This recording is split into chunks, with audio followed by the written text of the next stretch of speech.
আপনাদের সাথে সবচেয়ে বড় শক্তি এমপি সাহেব আছেন, ওনারও একটা ভোট, শেখ হাসিনারও একটা ভোট, আপনারও একটা ভোট।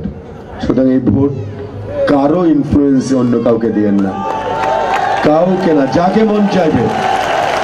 আনিসুল হককে মন না চাইলে দিয়েন না, মন না চাইলে আমি আপনার ভোট চাই না।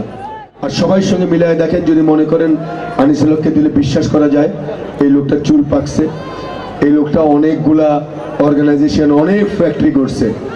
আমার কাজের কিছু সুনাম আছে, আমার পেছনে কোনো ওরকম কোনো বদনাম নেই, এবং আমার একটা ভালো রেকর্ডের জীবন আছে।